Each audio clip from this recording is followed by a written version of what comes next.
Alright, so today we're going to have a look at one of the qualification matches for the second season of the GSL Code S. This is the most prestigious tournament from South Korea, and I think I just had a look at all of the games that they send over to me. I think that this particular series is going to be the most interesting one, but obviously I haven't seen the games, so fingers crossed that it's gonna be good. Spawning right here in game number 1 in the top right-hand corner of a map called El Sayani. Playing with the red Zerg drones, we have none other than a Rogue, and his opponent in his best of 3 series with the blue Terran SCVs, he goes by the name of ByuN. Alrighty, looks like ByuN is gonna go for that double barracks opener. So this is an interesting match for me. A couple weeks ago, I would have probably given ByuN like the 10 to 1 odds, okay? ByuN, ridiculously good Terran player, always really solid, previous world champion of StarCraft 2, you're well familiar with the man. He's obviously great at the game. Rogue, however, he is fresh out of the military. I've seen quite a few of his games so far. However, he plays pretty old school builds. The builds that, well, were popular back before he went to the military. And this double barrack stuff that ByuN is a massive fan of, this double barrack stuff that he has really quite, well, I don't really want to say invented, but he has certainly popularized it.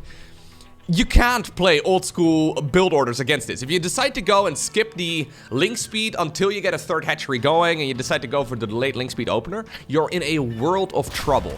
So Rogue is going to have to adjust in this particular match. Already though, he's got a ton of resources saved up. The Overlord did see one of the barracks down on the low ground, and apparently that's all he really needs to see. What are we doing, Rogue? So he's already up to 180 gas without a link speed. Okay, so I think the only alternative at this point would be for him to wait until the 3rd and the 4th queen spawn, at which point he has to go into a lair. Because if you want to skip link speed for this long, either you're making a mistake, that would be a very significant blunder. I don't think that's the case. Okay, nice snipe right there on one of those drones. Or you have to go quick lair. Okay, so this is cool, because like I said, I feel like the strategies that Rogue was playing just about a week or two ago, they were very predictable and they were a little old school. This is him adjusting to a more modern meta. I can imagine in this meta, ByuN is gonna feel 10 times more comfortable. But the thing is, right, so maybe 2 weeks ago, I would have given ByuN the 10 to 1 odds. Looking at the games that Rogue played a week after he completed his mandatory military service, he already looked significantly better. And now he's had, I want to say about 2 weeks or so since he completed his military service. And obviously he's had a little bit of time now to get rid of that rust. So after a week, he looked significantly better already. What does he look like right now after just 2 weeks of gameplay? Well, there it is. Lair's about halfway done. We're going to go into a Roach Warren as well. Evolution Chamber on the back of this. Fair enough. ByuN has decided to go for a modern style of TVZ, something we didn't really see all too much about a year and a half or so ago, so let us have a look at how well Rogue is going to adjust. It's going to be a triple Rex, by the way, here for ByuN, which is kind of funky. I think this is ByuN throwing a few curveballs at his opponent, maybe trying to get a quick 1-0 lead here in the series. I would imagine that this is more or less like a macro Roach Warren. Third hatchery only just now starts up though, so this is exceptionally late. There's not a lot of minerals saved up, there's not a lot of supply available either, so I think Rogue is gonna make a bunch of roaches. Okay, Overseer over here will be the knight, but it sees a ton of marines, which I think is really the only information that our Zerg player is looking for, so even though the Overseer technically didn't get all the info, he's still got enough info, I guess, to decide exactly what needs to be done. So there's eventually the starport. We will be seeing the big switcheroo onto a reactor. The thing is, when you go triple Rex and you want to try and make some medevacs too, and maybe even a siege tank or two, you're gonna have a very hard time actually producing out of all of those structures at the same time and then also making a third command center. You just simply don't have enough income for that sort of thing.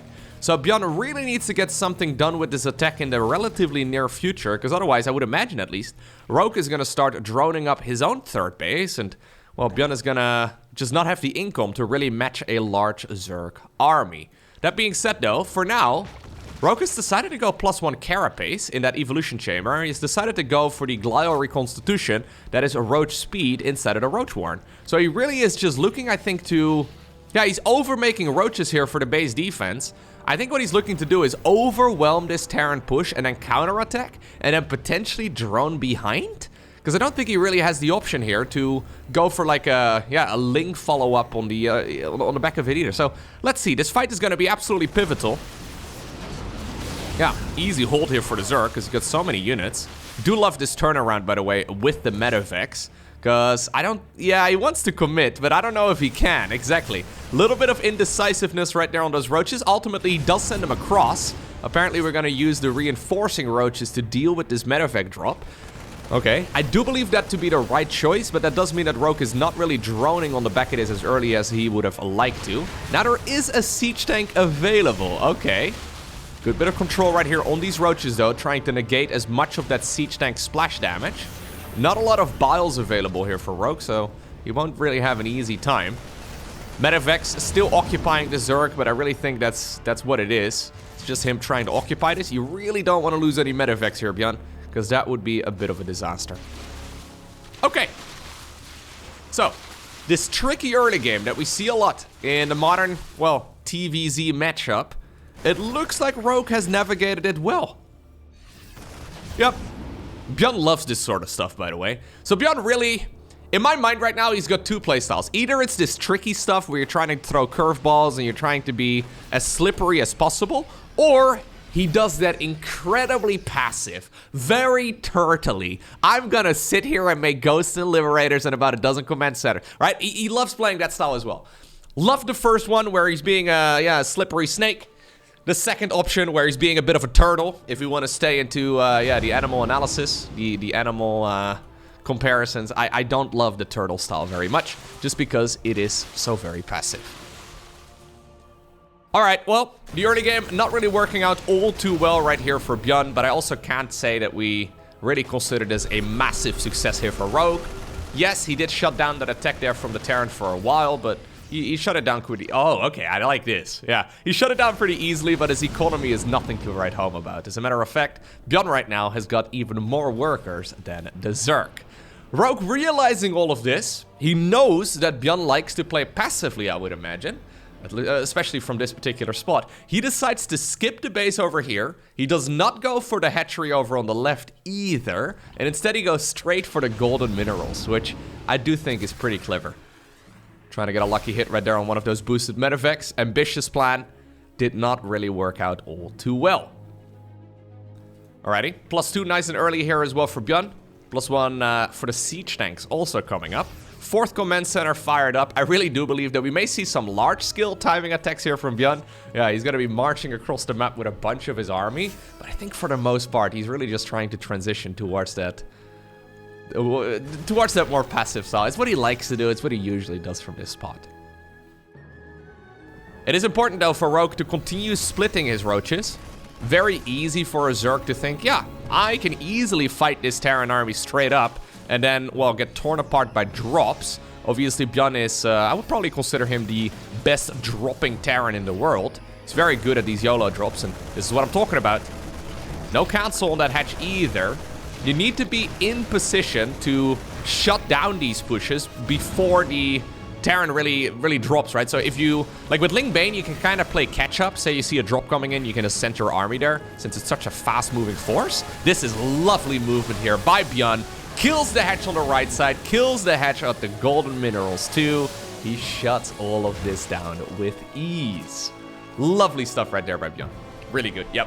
So you need to be in position. Yes, you can fight that Terran army straight up, but ByuN, well, he is dropping you all over the place, and if you're not in position against those Terran Marines, you're in a world of trouble.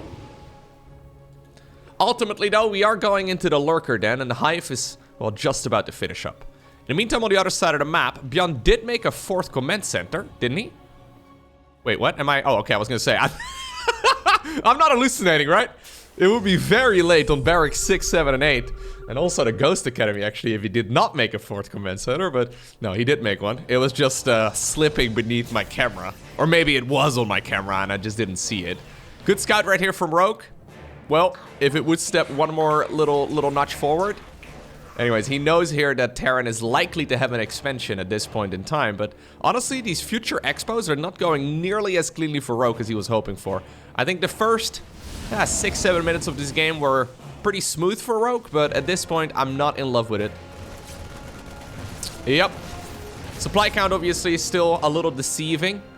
There's, by the way, finally the Link speed, which is always a funny transition to me. Ultimately, I guess Ling Bane is still a very good option. Oh, Lurker Den itself. Ay, ByuN. Brilliant stuff right here from the Terran. Yep, shutting down the Lurker Den. Incredibly painful, incredibly expensive. Gets another kill as well, by the way, on another hatchery at the 3 o'clock position. Gets a Viper? Oh, gets a Viper. If he gets a second one. Ay. Okay, well, that is honestly perfectly played right here, ByuN. Yeah, maybe he heard... Oh, okay, well, that's not ideal. Maybe he heard me complain about the passivity. I'm not a huge fan of turtles and just sitting... Well, I like turtles, okay? The big ones especially. Yeah, those are sick. Anyways, I'm not a huge fan of turtle styles in StarCraft in general. Not from Zerg, Terran, or Protoss for what it's worth, but... Yeah, this is the opposite of a turtle. It's a tortoise. Or a hare. I don't know what you want to call it, but it doesn't really matter. He's basically running as fast as he can with an army that is incredibly nimble. Rogue, feeling the pressure here, goes into a Nidus network.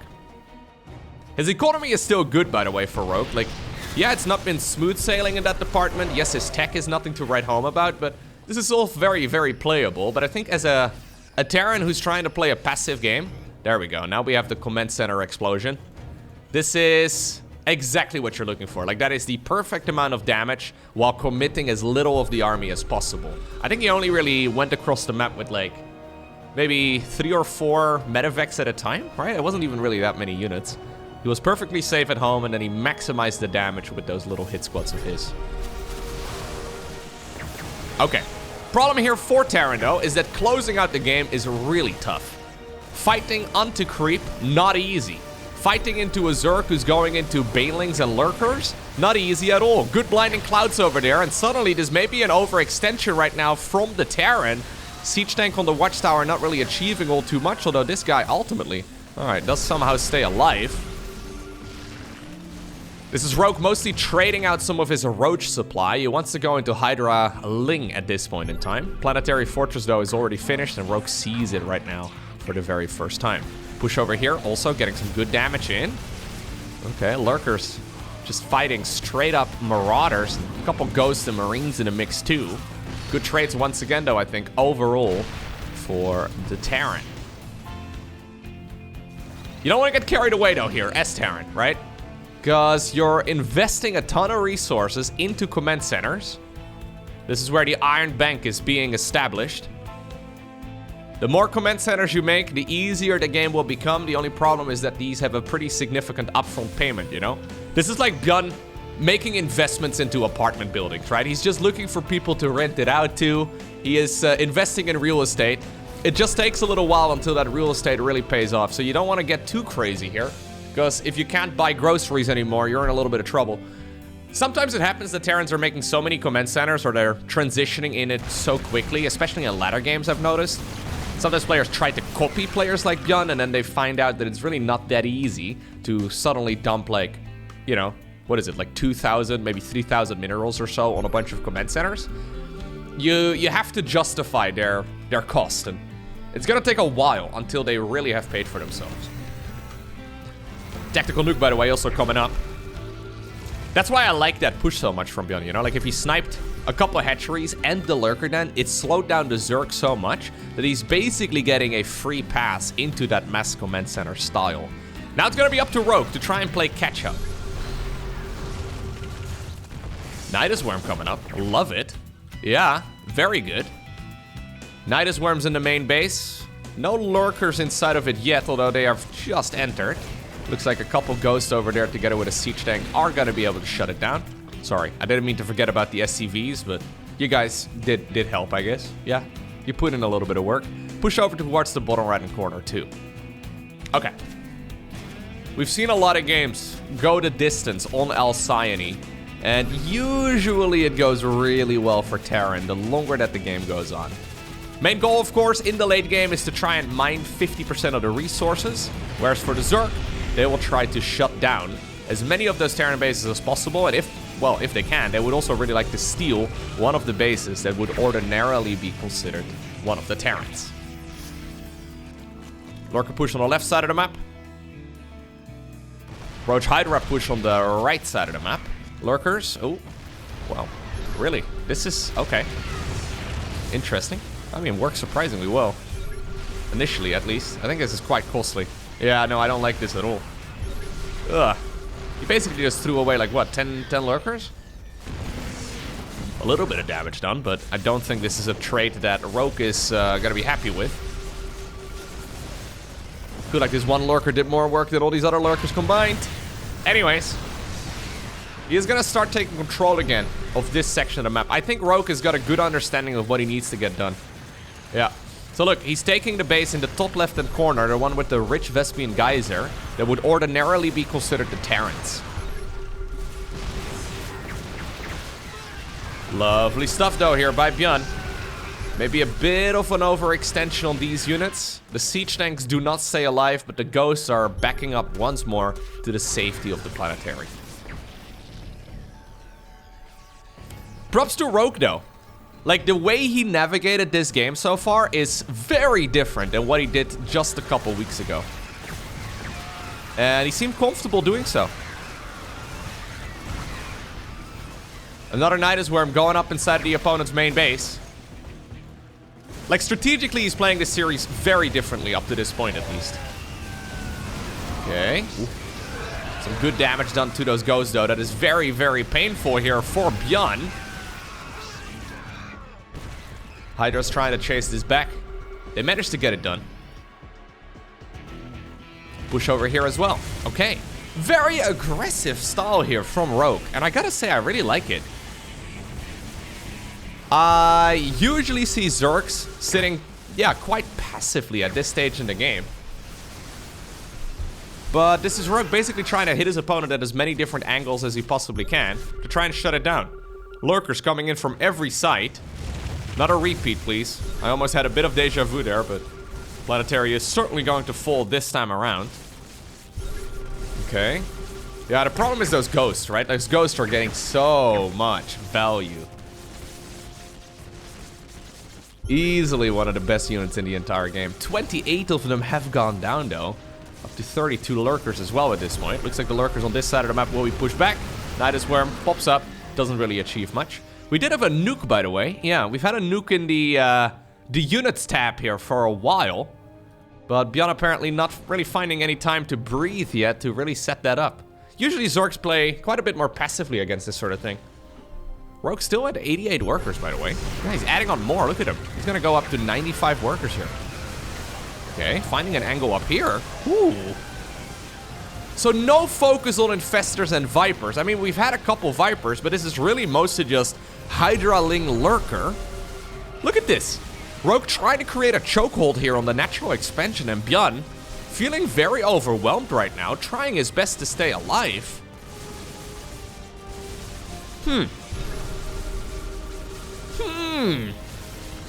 I have not quite seen a lot of Zergs do this. 10 additional lurkers coming up. Rogue essentially trying to go to this, like, intersection of the map, knowing very well that it's going to be tough for Terran to break that. I still think a few Vipers would be an amazing addition, though. Imagine, like, abductions right now on a bunch of these tanks into those lurkers. That would be amazing. Lurkers, though, just face-tanking their way forward. The siege tanks are clumped up, and just like that, lurkers get insane value.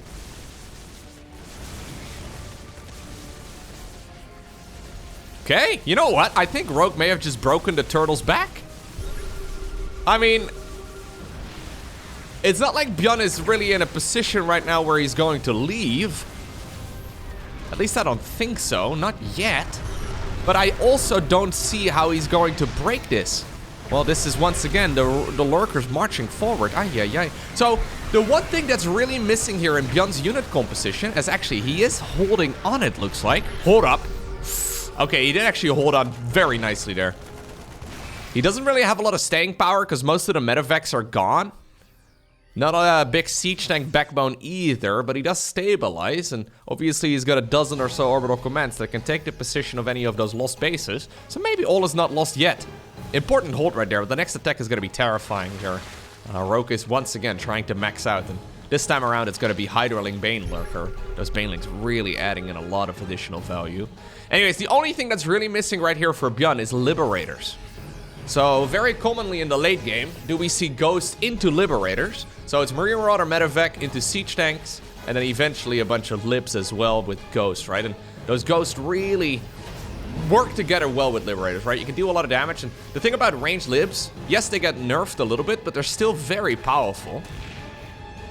I think they're pretty much a no-brainer, because they can shut down that sort of advancement. Like, Hydras have a really tough time fighting. If you have like 5 or 6 Liberators sieged up over here, Hydras have a really hard time going through that zone.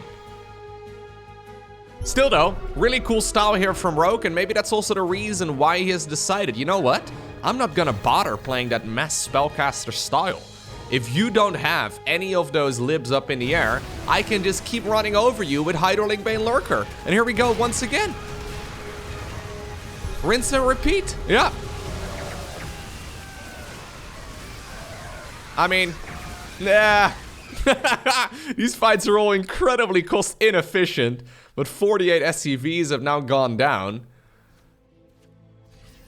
Obviously with 95 drones though, and 2 of these rich Vespian geysers, at least as soon as he decides to saturate it, Rogue is gonna have plentiful income, and because of that, I think he can continue, affording all of this, right? So he's had a very solid advantage. Look at that, 4,000 minerals being brought in every minute right now here for the Zerg.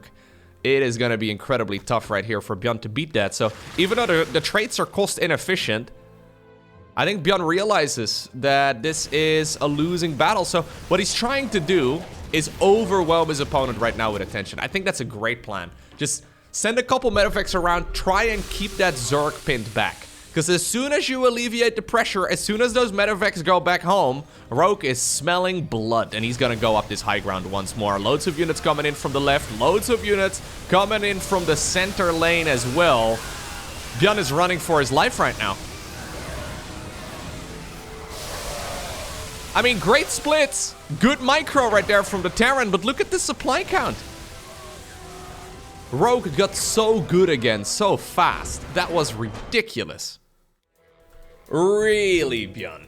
Okay, so game number 2 in this best of 3 series is going to take place on site Delta. And ByuN has decided to go for a command center first. So this is supply depot into command center. Usually ByuN will go for the double barracks opener on this map as well. But apparently not this time around. ByuN always ready to play a tricky game. I'm actually so... I've seen so many late game ZVTs lately, right? I sort of assumed that the game was mostly over when ByuN went across the map and forced the cancel on like 3 hatcheries. He even got a kill on some of them too. Plus he killed the Lurker then. Like that really takes the wind out of the sails of the Zerg, and I think Rogue really recovered wonderfully from there. Should probably do a little bit of a StarCraft study on those few minutes that followed after the Lurker den snipe. Because Rogue seemed pretty much dead in the water. ByuN was making all of those command centers, and so frequently do we see Zerg players at that point just lose the game, but... not this time around. Alrighty, Overlord on the other side of the map does reveal that indeed this was a command center first here for the Terran this time around. Not much Rogue can really do to punish it anymore, other than make a nice and early 3rd hatch. Link speed coming up as well this time around as the standard go-to upgrade. So this is again Rogue transitioning towards what he scouted. Great stuff. Very different from game number 1. Obviously none of this is rocket science. But if you compare to, again, I'm gonna keep drawing parallels to what he was doing just a few weeks ago. He was playing the same build basically over and over and over again, and it was like a build from a year and a half ago. This time around, making adjustments and playing it very cleanly. Well, I say that as he does hit a small supply block right here at 36 out of 36. But that's okay. That is... that is the classic one. And you know what? It's actually fine, because the larva just now popped. Hatchery is going to finish momentarily. We should probably see another Overlord, though. There it is. There it is. I think he should be alright here, because the hatchery, of course, is going to provide supply as well. Alrighty. It's a 2-1-1 here from ByuN this time around. So a classic 2-1-1. There are a few new flavors of 2-1-1. So in the past, the 2-1-1 would be 16 Marines, Stimpack, and 2 Medevacs. So you hit at about 5 minutes and 10 seconds or so of the in-game time on the other side of the map. These days, we've seen variations with like Hellions and Hellbats and less Medevacs. We'll have to see exactly what ByuN decides to go for here. Obviously, with the command center first, the attack is going to hit like an absolute truck, because those mules are going to bring in so much income. I think ByuN is just going to go for what seems to be the classic variation. Hello. No, that's... okay. That's not it. Okay. So 2 Medevacs immediately get fired up inside of the starport. And we'll see as many Marines here being produced all at the same time.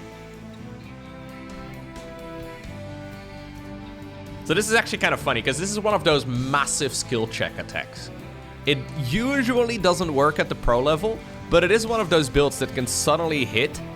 Because you don't really see it very much anymore these days, it can suddenly hit and really catch you off guard. So we're already, because of that CC first, we're already at 17 Marines, 4.5 minutes in. Medevacs pop out. There's enough room in the plane for everybody. Okay, well at this point, Rogue does see the move out. You need about 30 to 40 links against this sort of thing. Rogue fires up additional Zerglings. I think he should be fine. Together with the queens that he's got right now, and then also, well, those Zerglings that are just about to hatch, I think it should be A-okay. ByuN also giving him the benefit of the doubt here. Not spreading, or not sending, rather, those Marines too far forward. Yep. With this many queens, this many links, he should be fine. Really just going for a bit of a macro advantage. Supply block, though, here for Rogue is very annoying for him. He's prioritizing double evolution chamber over a baneling nest. Yeah, he's decided to go roach warren instead. Okay, we're once again going roaches. I don't know if I love roaches in this situation. It's fine. But I feel like this was a really easy setup for Rogue to just go straight Ling Bane. Maybe the +5 HP, you know, nerf really is hurting him a little bit when he had a look at those patch notes. Once upon a time, for about, well, the first 13 years of StarCraft 2's existence. Maybe not quite that long. A little less, actually. Banelings used to have 5 additional HP from their centrifugal hooks upgrade. That is no longer the case these days. Here's ByuN, though, just going with a massive army. So there is, yeah, no third command center or anything along those lines. 4th hatch coming up for Rogue. I wonder if that's a mistake, because this Terran army is going to hit so incredibly hard. Normally you pivot away as the Zerg with Baneling speed. Good movement right here on the siege tanks, or on the roaches though. Yeah, negating the splash damage of those siege tanks really nicely. And Rogue does actually hold that. Much easier than I thought he would. Now things are starting to look a little bit desperate here for ByuN. Because all of these attacks have fallen flat on their face. And this 3rd command center is incredibly late compared to what we normally see. Like, a late command center usually gets planted before like 4 minutes. Like 4.5 minutes or so would be considered quite late. So we're now at the 7-minute mark. ByuN's economy is decent, but really nothing to write home about. Now, because of all of those attacking units he's been making, obviously Rogue has been forced to slow down his own droning as well, but he does have a decent eco at this point in time. And I think, well, good snipe right there on the Ravager. Gets the cocoon as well. I don't think Rogue is going to lose this 4th base. Excellent stuff right here from the Zerg. Honestly.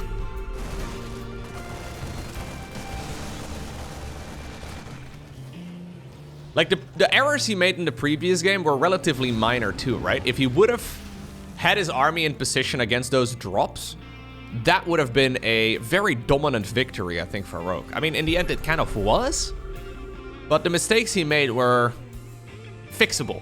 The main idea is that you split your Roach Ravager. Rather than like keeping it in one big ball or like 2 big balls, you I did just say that.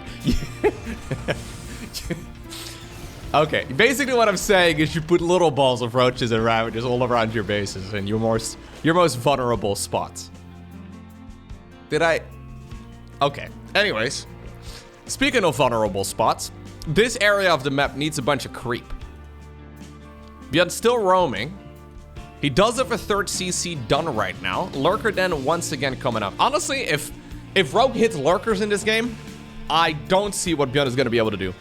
Hive is gonna come up right now, relatively late, of course, considering the timing there of the Lurker Den, but you can well, if you really want to, you can obviously make a bunch of Hydras and turn them into Lurkers too at hatchery tech. They're just not quite gonna be as powerful, but I don't actually hate it in this spot. This is gonna be a scary attack though. Let's see. ByuN has got a ton of army. He needs to get something done with this. Oh, I would have loved to see like 1 or 2 infestors in the mix here for Rogue. I think that would be fantastic. Yeah, look at this Terran army. Oy, oy, oy. Okay. Ravagers coming up. That is where the gas is being dropped into right now. Great concave right here for Rogue, but I wonder if he has the units. No real damage done yet to the hatchery itself. No high ground vision. Oh my god, we're actually not gonna use a Ravager or an Overlord for that? Instead, we're just gonna YOLO the Ravagers in there. Okay, well, that is the sort of mistake that ByuN is not gonna question twice. He's gonna immediately commit to that fight and get a ridiculous amount of value out of his Marines. If he can get the kill on the hatch, actually, I think this is a very recoverable game for him. Oh, I already like this a whole lot better than I did just about a minute ago. I'm not sure why we didn't use this Overlord and moved it a little bit further forward, or like an Overseer or something to see those siege tanks so the Ravagers could shoot their biles from right over here rather than when they were hugging the siege tank. I don't think that was quite ideal. Anyways, Seismic Spine's coming up. Factory coming up here too. That's Factory 2.0. +1 will be finishing up as well for those factory units in just a moment. Missile turret coming up here, just making sure that he's not gonna go down to any sort of tunneling clawed roaches. +2/+2 is nice and early here though for the Terran, and that is the type of army, there we go again, just like in game number 1, that can really threaten the Zerg.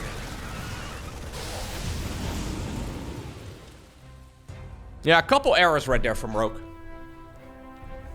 It's interesting though, because the mistakes we see him make are relatively basic mistakes, right? Like these are errors that are very fixable. And I'm actually kind of excited. If we give Rogue another month, he's going to be able to plug all of those mistakes, right? He's going to be able to fix all of those pretty easily. I think this man is going to be an absolute monster again. Hatchery on the high ground. Easy kill right here. There is, by the way, a changeling in the middle of this army, so that hatchery should get cancelled for sure. Lurkers are coming up, but they're not out yet. Remember that lurker den being significantly earlier than the Hive? I wonder if that's gonna grant ByuN the kill on this hatch. Yep. You only have a few seconds. Overlord drop, or Marine drop rather, on the left side of the map. Oh my god, ByuN! Why are we going that way? Okay, anyways. No speed upgrade yet on one of those lurkers, so... Or on all of them, actually. Ultimately, these Marines are gonna find their grave inside of the Zerg main base. No proper burial for them, but it is allowing this army here on the left, or on the other side, rather on the right here, to get a ton of value in. ByuN overstaying is welcome a bit. Yeah.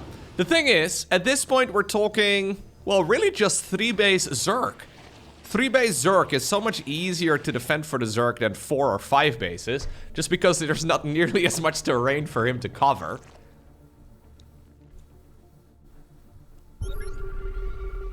Marine drop though, in the main base.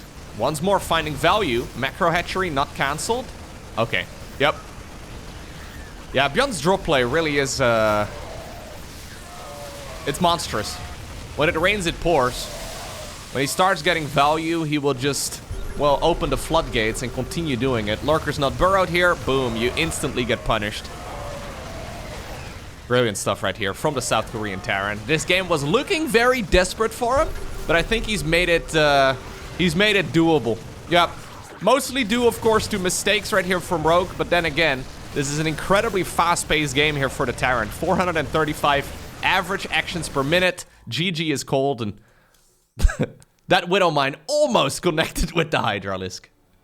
And that brings us to the map Oceanborn. Final game in this best of 3 series, and once again, cheeky ByuN decides to go for a CC first on the low ground. Was it worth it in the previous game? Was it really worth it, ByuN? I don't think so. I don't think you really got the value that you were hoping for out of those first Marines. And even though you did manage to crawl back in a very similar way as you did in game number 1, although obviously that one, well, went the way that it went there in the end, I don't think it was because of the first few minutes of the match. I think the first few minutes of the match were totally fine, but then Rogue made a couple mistakes. I think this is an unnecessary risk, but then again, this is ByuN we're talking about. He loves this sort of stuff. So, double barracks on the back of this, immediately. We'll have to see what sort of attack he can do with this much unit production after a command center first, because those mules are going to give him a ridiculous amount of income right at the very start of the game. Obviously for Rogue, he also decided to go for a hatchery of his own. That's a very normal thing for Zergs to do though, because obviously the hatchery also counts as a production structure. Maybe it's time for Rogue to throw a bit of a curveball, right? Because yeah, he did manage to get back in game number 1, but that wasn't the smoothest game by any stretch of the imagination. I can imagine that Rogue is not too keen to play another game like game number 1 and 2, even though he ended up winning the first, and he did so quite spectacularly. I don't think that was a very, comfortable game for him to win, because that could have gone terribly wrong for him there. Required a little bit of luck on his end, and, well, ultimately he got it. It's gonna be a single tech lab right here together with a single reactor. So we're gonna be going into, ooh, just a whole lot of marine production. Barracks 3 and 4 on the back of this too. And there is Stimpak. So this is going to be a mass marine-based push here from ByuN. Whereas on the other side of the map, Rogue is going for a ridiculously early bailing nest together with a whole lot of drones and gas. So I think this is a mass marine timing attack here from ByuN, going up against a Zergling Baneling bust. Yeah, these guys are gonna morph into Banelings momentarily. Who is this going to favor? Well, if ByuN can finish up Stimpak, it's gonna be him. Yeah, really no stretch here. There's really no way. I mean, his micro is phenomenal, as you are probably aware. There's really no way in my mind, or no doubt in my mind, that if he finishes up Stimpak, that life is going to be quite comfortable. There is combat shields on the back of this too. That's going to be additional HP, but I don't think that'll be done in time. There's the Banelings coming up on the right side of the map. It takes 5 Banelings to blow up a supply depot, and he's got plenty of those. Oh, Marine's getting a little bit adventurous. Getting the snipe on the first 5 actually is huge. Is there enough, though, for Zerg to break into the base? Well, if we're not gonna lift the supply depot, why in the world did we not lift the supply depot? Those SCVs could have bought so much time. The Marines could have gunned everything down. There weren't enough Banelings to shut down all of those depots here. There were only like 2 remaining. Oh my god, ByuN. Significant blunder. He's gonna lose so many workers here. Rogue, by the way, doubling down, making as many lings as he can. He did morph in a couple Banelings, but with Zerglings on the high ground working, well, together with the Lings coming from the other side of the map, the depot ended up going down. Okay, we're gonna wall ourselves in behind the barracks. Fair enough. This is gonna be kind of tricky, though. Now Stimpak is finished. Oh my god, yeah, the problem is he can't get in here. So now the barracks could land if he decided to, well, spend the APM on it. Problem is there's still Banelings inside of the mineral line. Oh, yo, yo. He's looking for the big, juicy clumps. I think that's game. Yeah, I think Rogue has just done it. Absolute madman. I can't believe this series ends with a Baneling bust. Well, in a way, it makes sense. I mean, you can stay in this game if you want to, ByuN.